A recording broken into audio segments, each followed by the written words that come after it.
नाम के पति पत्नी अपनी छोटी सी बच्ची को सुलाने की कोशिश कर रहे थे। मॉर्टियर अपनी बेटी को सुलाने के लिए एक कहानी पढ़ने लगा। जैसे जैसे वो उस कहानी को आगे पढ़ता रहा, उसे कुछ महसूस हुआ। तभी एक लाल रंग का कपड़ा आसमान से उड़कर उनकी खिड़की पर लटक गया। बिल्कुल ऐसे ही कपड़े का किताब में भी जिक्र था, तो ऐसा लगा मानो ये किताब से ही निकल कर आया हो। इस घटना के 12 साल बाद हम मॉर्टियर और उसकी बेटी मैगी को देखते हैं, जो इस वक्त अपनी गाड़ी में थे। मॉर्टियर गाड़ी चला रहा था और मैगी मैप से रास्ता बता रही थी। आखिरकार वो उस जगह पहुंच गए जहां एक पुरानी किताबों की दुकान थी। मैगी ने पूछा कि जिस किताब को आप इतने समय से ढूंढ रहे हैं, क्या वो हमें यहाँ मिल जाएगी? इस पर मॉर्टियर ने हैरान होकर कहा कि तुम्हें किसने कहा कि मैं एक किताब ढूंढ रहा हूँ? मैगी काफी समय से अपने पिता की ये हरकतें देख रही थी। मॉर्टियर अक्सर किताबों की दुकान में जाता है, कुछ ढूंढता है और वो किताब ना मिलने पर उसके चेहरे पर उदासी साफ दिखती है। खैर अभी के लिए मॉर्टियर ने ये कहकर टाल दिया कि ऐसा कुछ भी नहीं है, जिसके बाद वो किताब की दुकान में चला गया। इस दौरान मैगी बाहर बाजार में घूमने लगी। तभी दुकान का मालिक वहाँ है। वो दुकान के अंदर किताबें देख ही रहा था कि तभी किताबें फुसफुसाने लगी, उससे बात करने लगी। मॉर्टियर ने उन पर ध्यान नहीं दिया और घबराया तो बिल्कुल भी नहीं। दरअसल वो इंक हार्ट नाम की एक किताब ढूंढ रहा है। तभी बाहर मैगी के पास एक अजनबी आया और उससे बात करने लगा। मैगी थोड़ा घबरा गई और वहाँ से जाने लगी।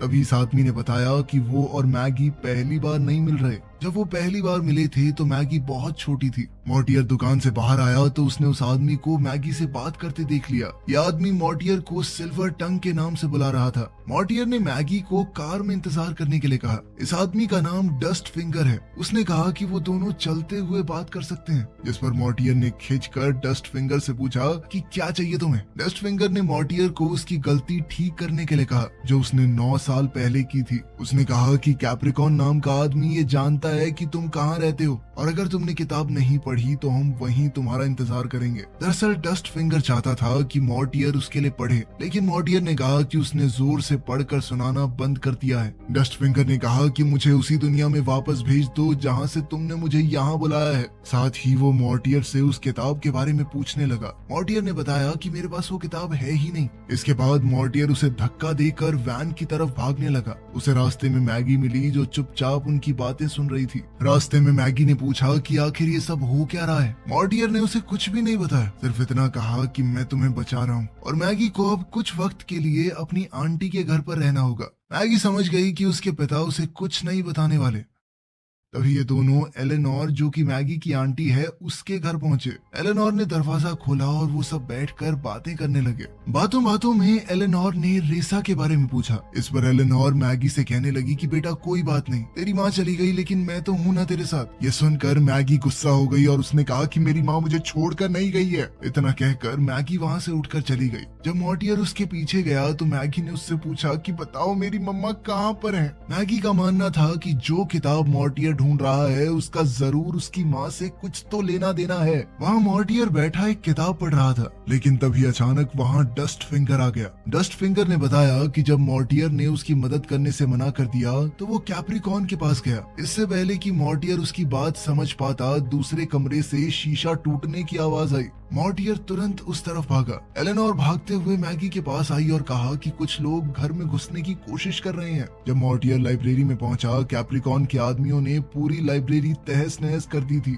डस्ट फिंगर ने अपने आग वाले हाथों से एक आदमी को चेतावनी दी कि याद रहे किसी को कुछ नहीं होना चाहिए। मॉर्टियर ने कहा कि मेरे परिवार को अकेला छोड़ दो, लेकिन इन आदमियों ने मैगी को उठा लिया ताकि मॉर्टियर उनके लिए किताब पढ़े और उन्हें उनकी दुनिया में वापस भेज दे। इन लोगों ने एलेनोर की लाइब्रेरी की सारी किताबें जला दी। फिर इन सबको एक कार की तरफ ले जाने लगे। जलती हुई किताबों के ढेर से डस्ट फिंगर ने किताब उठाई जो अभी जली नहीं थी और उसे मैगी को देने लगा, लेकिन मैगी ने गुस्से में वो किताब नहीं ली। फिर कार के अंदर कुछ वक्त बाद जब मॉर्टियर को होश आया तो उसने देखा कि उन्हें किसी अजीब सी जगह पर ले जाया जा रहा था। कार में एलेनोर और मैगी भी थे। गाड़ी एक पुरानी बिल्डिंग के पास रुकी और उन सबको अंदर ले जाया गया। इस बिल्डिंग में अजीबोगरीब जानवर हैं, यूनिकॉर्न्स, उड़ते हुए बंदर जो इस दुनिया के लगते ही नहीं। उन तीनों को एक खाली कमरे में बंद कर दिया गया। एलेनोर ने गुस्से से पूछा कि ये सब अजीब जानवर यहाँ कैसे आए। तब मॉर्टियर ने सच्चाई बताई, ये सब जानवर एक किताब से आए हैं। काफी समय पहले जब मॉर्टियर अपनी पत्नी और बेटी के साथ घर पर था,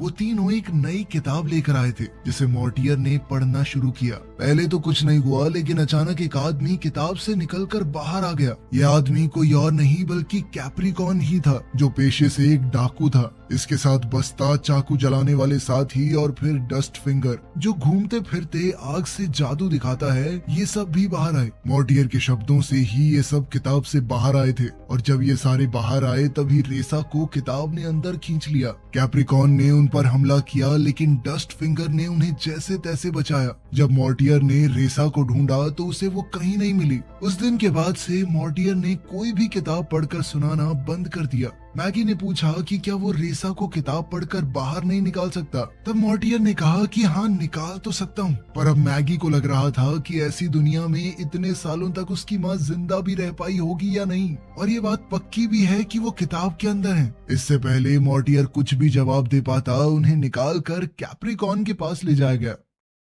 महल की तरफ जाते हुए उन्होंने रास्ते में अजीबोगरीब पेंटिंग्स देखी। उधर एक कमरे में कैप्रिकॉन उनका इंतजार कर रहा था। मॉर्टियर ने उसे ताना मारते हुए कहा कि अब तो महल में रह रहा है, अब क्या चाहिए तुझे। कैप्रिकॉन का मानना था कि वो किताब वाली दुनिया से यहाँ ज्यादा बेहतर महसूस करता है। तभी कैप्रिकॉन ने अपने रीडर को किताब पढ़ने को कहा, लेकिन रीडर ने कैप्रिकॉन से कहा कि आपने तो वादा किया था कि एक बार मॉर्टियर आ जाए फिर मुझे नहीं पढ़नी पड़ेगी। कैप्रिकॉन ने उसका मजाक उड़ाते हुए कहा कि मेरी बातों पर भरोसा मत किया करो, वो झूठ था, चल पढ़ अब। रीडर ने रुपंजल राजकुमारी की कहानी पढ़नी शुरू की। तभी बाहर से एक जवान औरत कैप्रिकॉन के आदमियों से बचकर भागती हुई वहां आई। उसके चेहरे पर कुछ शब्द लिखे हैं, क्योंकि अभी उसे आधा ही पढ़ा गया था। दरअसल डैरियस हकलाता था, इसी वजह से वो किताब से चीजें अच्छे तरीके से नहीं निकाल पाता था। अब एक दूसरी किताब लाई गई ताकि मॉर्टियर इस किताब को पढ़े। ये किताब एक खजाने के बारे में थी, और कैप्रिकॉन चाहता है कि इस किताब से खजाने को बाहर लाने के लिए इस किताब को पढ़ा जाए। अचानक कमरे में रेत बरसने लगी, और जैसे जैसे वो पढ़ता गया सोने के सिक्के गिरने लगे। कैप्रिकॉन और उसके आदमी खुशी से पागल हो गए, लेकिन अचानक एक आदमी भी वहां आ गया, और बदले में कैप्रिकॉन के एक आदमी को किताब ने खींच लिया। डस्ट फिंगर ने याद दिलाया कि वो भी अपने घर वापस जाना चाहता है। तो मॉर्टियर ने कहा कि मैं जानता ही नहीं हूँ किताब में किसी को वापस कैसे भेजते हैं। उधर कैप्रिकॉन वापस नहीं जाना चाहता था, क्योंकि उसे ये दुनिया बेहतर लगती थी। बहुत बहस के बाद कैप्रिकॉन ने इंक हार्ट किताब को आग में फेंक दिया। डस्ट फिंगर उसे बचाने के लिए भागा, लेकिन कैप्रिकॉन के आदमियों ने उसे रोक लिया और जलती हुई किताब को डस्ट फिंगर के हाथों से छुड़ाकर दोबारा जला दिया। मॉर्टियर और उसके परिवार को दोबारा उसी कमरे में भेज दिया गया। डस्ट फिंगर ऐसी जगह पहुंचा जहां बहुत सी औरतें कैप्रिकॉन के लिए काम कर रही हैं। उसमें से एक रेसा है। जब रेसा ने डस्ट फिंगर के जले हुए हाथ देखे तो रेसा ने उसकी मरहम पट्टी की। उसने बताया कि इंक हार्ट उसके हाथ में आ चुकी थी, लेकिन कैप्रिकॉन ने उसे जला दिया। रेसा बात नहीं कर सकती थी, क्योंकि डैरियस ने उसे किताब पढ़कर बाहर तो निकाल दिया, लेकिन उसकी आवाज वहीं रह गई किताब के अंदर। रेसा ने डस्ट फिंगर को उसके हाथों के लिए थोड़ी बर्फ दी। दूसरी ओर जो आदमी सोने के सिक्कों के साथ बाहर आया है, वो भी मॉर्टियर वाले कमरे में ही बंद था। वो खुद को दिलासा दे रहा था कि ये सपना है, ये सपना है। ये देखकर मैगी ने उसे शांत करते हुए पूछा कि तुम्हारा नाम क्या है। उसने बताया कि मेरा नाम फरीद है। अगले दिन डस्ट फिंगर एक सपना देखते हुए उठा, जिसमें उसकी पत्नी उसे वापस बुला रही है। उठते ही उसने देखा कि रेसा उसकी बैंडेज उतार रही है, और डस्ट फिंगर ने पूछा कि वो इस एहसान का बदला कैसे चुकाएगा। रेसा ने अपनी चेन की तरफ इशारा किया, मानो कह रही हो कि मैं आजाद होना चाहती हूँ। डस्ट फिंगर ने पूछा कि आजाद होके वो जाएगी कहाँ। रेसा ने उसे कागज का टुकड़ा दिखाया जिसमें मॉर्टियर और मैगी का स्केच बना था। हैरानी से डस्ट फिंगर ने पूछा कि क्या ये तुम्हारा परिवार है। इसके बाद रेसा ने हामी भरते हुए लिखकर पूछा कि तुमने इन्हें देखा है क्या। डस्ट फिंगर को याद आया कि जब वो किताब से बाहर आया था तो रेसा को अंदर खींच लिया गया था, और फिर डैरियस ने किताब पढ़कर उसे बाहर निकाल दिया। इसी वजह से मॉर्टियर इंक हार्ट के अंदर से अपनी पत्नी को बाहर नहीं निकाल पा रहा, क्योंकि वो तो पहले से ही बाहर है। तभी डस्ट फिंगर ने उससे वादा किया कि मैं तुम्हें तुम्हारे परिवार से जरूर मिलवाऊंगा।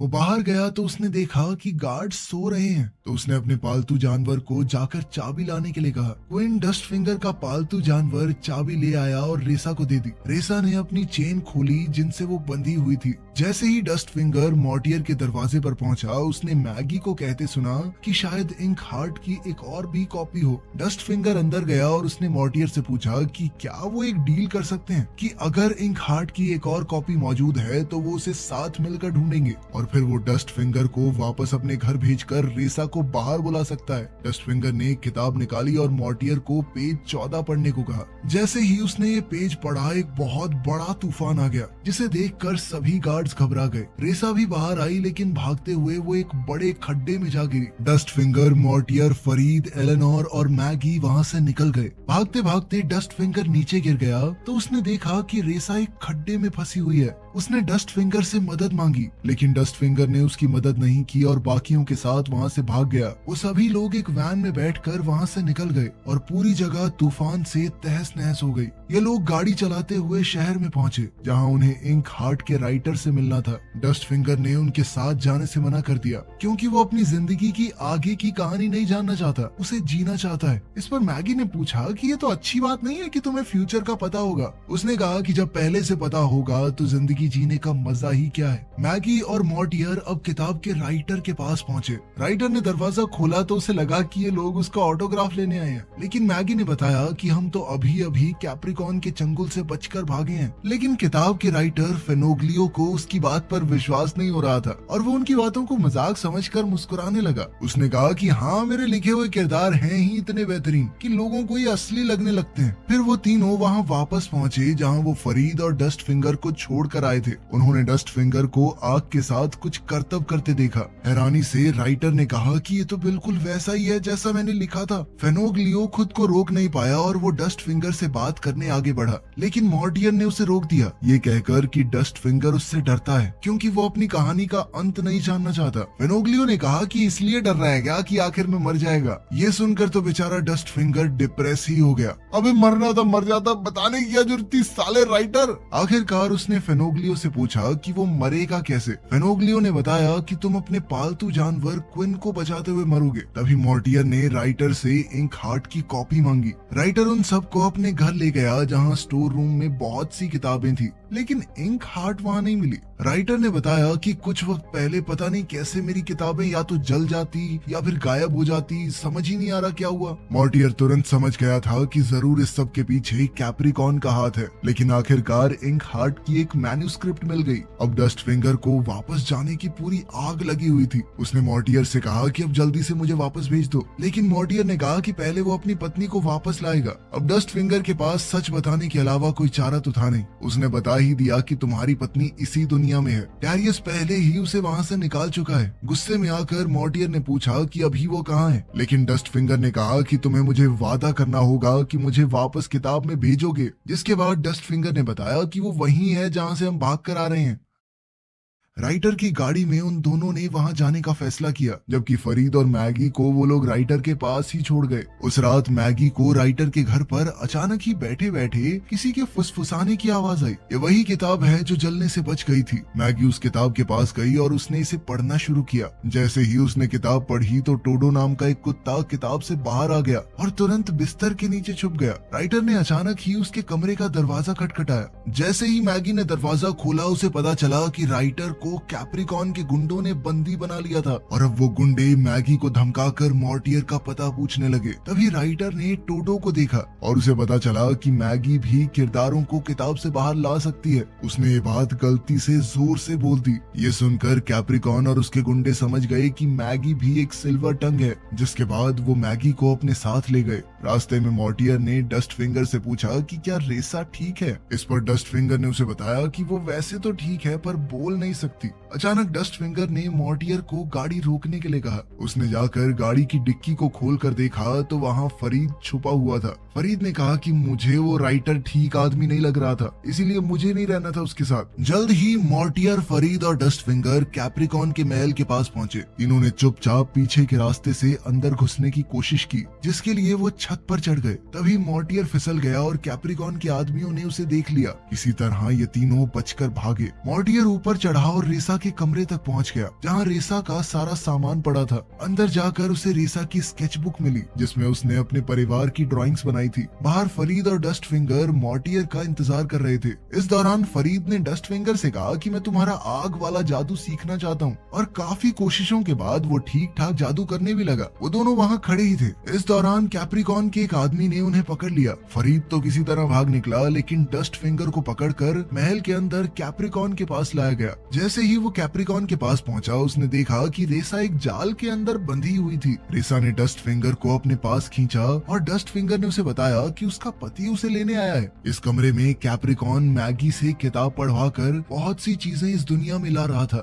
ये देखने के लिए कि क्या वो सच में सिल्वर टंग है। राइटर ने कैप्रिकॉन को देखकर कहा कि तुम बिल्कुल वैसे ही हो जैसा मैंने लिखा था। कैप्रिकॉन ने राइटर को अपना प्लान बताया कि वो एक खतरनाक किरदार को इस दुनिया में लाएगा जिसका नाम है शैडो, जिसके बाद शैडो इसी दुनिया में रहेगा। मैगी ने कहा कि वो ऐसा नहीं कर सकती क्योंकि तुमने पहले ही किताब की सारी कॉपीज जला दी हैं। लेकिन कैप्रिकॉन ने सांपों से भरे हुए एक डब्बे में पहले ही आखिरी कॉपी छुपा कर रखी हुई थी। उसने वो किताब निकाल कर मैगी को दी और उसे कहा कि शैडो को इस दुनिया में लेकर आओ। मैगी ने कुछ भी पढ़ने से मना कर दिया, जिसके बाद कैप्रिकॉन मैगी को उस कमरे में लेकर गया जहां उसकी माँ जाले में लटकी हुई थी। मैगी ने पहले तो उसे नहीं पहचाना, लेकिन फिर माँ कहकर पुकारा और उसकी तरफ भागी। कैप्रिकॉन ने हंसते हुए कहा कि नहीं पढ़ना ना, मेरे लिए मत पढ़, मैं बस तेरी माँ को मार दूंगा। मैगी को एहसास हुआ कि अब उसके पास कोई रास्ता नहीं।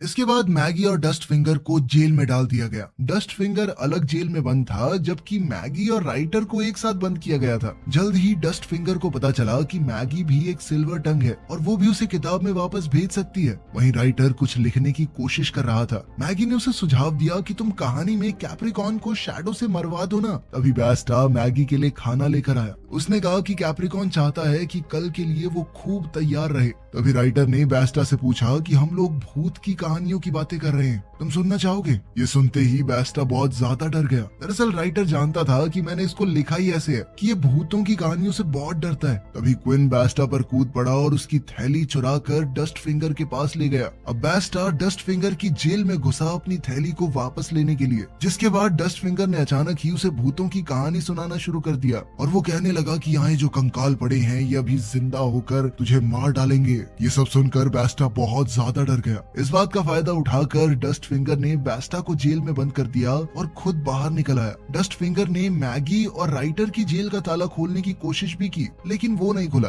उसने अपनी आग की शक्ति का इस्तेमाल करने की भी कोशिश की, लेकिन वो नाकामयाब रहा। हार कर उसने राइटर और मैगी को वहीं छोड़ दिया। राइटर ने उसे रोकने की कोशिश की, लेकिन वो नहीं रुका। डस्ट फिंगर बाहर तो आ गया, लेकिन राइटर और मैगी को छोड़कर उसे बहुत बुरा लग रहा था। अब उसने दोबारा से उन्हें लेने अंदर जाने की कोशिश की, लेकिन तभी कैप्रिकॉन के आदमी उस रास्ते पर आ गए। एलेनोर भी कैप्रिकॉन के इलाके में पहुंच चुकी थी। उधर डस्ट फिंगर कैप्रिकॉन के आदमियों को देखकर छुप गया, लेकिन मॉर्टियर और फरीद ने उसे अंदर खींच लिया। फरीद ने खुशी खुशी में उसे गले लगा लिया। डस्ट फिंगर ने मॉर्टियर को मैगी और राइटर के बारे में बताया और ये भी कि कैप्रिकॉन शैडो को इस दुनिया में लाने वाला है मैगी का इस्तेमाल करके, क्योंकि उसकी बेटी भी उसकी तरह एक सिल्वर टंग है। जेल में राइटर इंक हार्ट के बुरे किरदारों को लुभाने के लिए कहानियां लिख रहा था। तभी कैप्रिकॉन के आदमी मैगी को ले जाने आए। वहीं मॉर्टियर, डस्ट फिंगर और फरीद मैगी और रेसा को बचाने का प्लान बना रहे थे। मॉर्टियर ने डस्ट फिंगर से कहा कि तुम अपनी आग का इस्तेमाल करके सबका ध्यान भटकाना, जिसके बाद इन तीनों ने कैप्रिकॉन के आदमियों का भेष बनाकर अंदर जाने का फैसला किया। मैगी को व्हाइट गाउन पहनाकर एक खास जगह ले जाया गया जहां वो सबको पढ़कर कहानी सुनाएगी।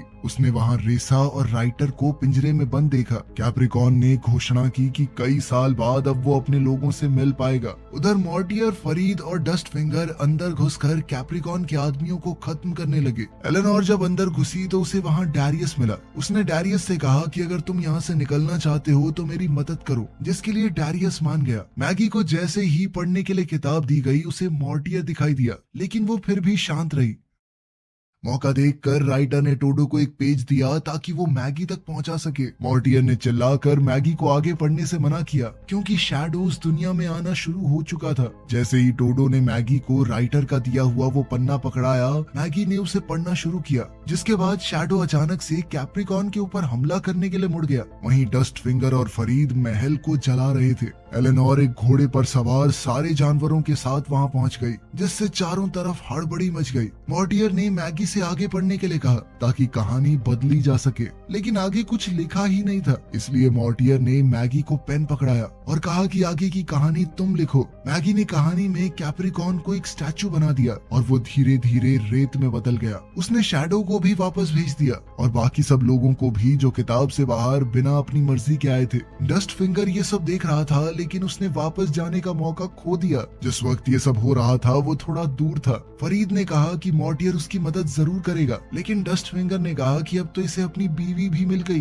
अब क्यों मदद करेगा मेरी ये। अचानक रेसा की आवाज भी लौट आई और पूरा परिवार एक हो गया। मैगी ने देखा कि किताब वहाँ से गायब हो चुकी थी और महल टूटकर गिर रहा था। इन सब लोगों ने जल्द से जल्द बाहर निकलने का सोचा। दरअसल फरीद ने चुपके से वो किताब उठा ली थी, जो अब उसने डस्ट फिंगर को दे दी। फरीद ने कहा कि वो कोई नया रीडर ढूंढ लेंगे जो उन्हें वापस भेज सके। डस्ट फिंगर ने फरीद से पूछा कि तू तो मैगी को पसंद करता है, तू क्यों जा रहा है मेरे साथ। इस पर फरीद ने कहा कि मेरे पास फोटो है ना उसकी, इसे देख के खुश रह लूंगा मैं। वो दोनों बातचीत करते हुए जंगल की तरफ बढ़ने लगे। तभी मॉर्टियर उन दोनों के पीछे भागता हुआ आया। उसने डस्ट फिंगर से कहा कि मैं तुम्हें तुम्हारी दुनिया में वापस भेजने आया हूँ। जल्द ही उसने किताब पढ़नी शुरू की और डस्ट फिंगर अपनी दुनिया में वापस चला गया। रेसा और मैगी भी पीछे पीछे भागते हुए आए, लेकिन डस्ट फिंगर वहाँ से जा चुका था। फरीद को मॉर्टियर ने पूछा कि अब वो क्या करेगा। साथ ही उन्होंने क्विन को अपने पास ही रख लिया था ताकि उसे बचाने के चक्कर में डस्ट फिंगर की मौत ही ना हो। मैगी ने फरीद से कहा कि तुम हमारे साथ ही क्यों नहीं रुक जाते,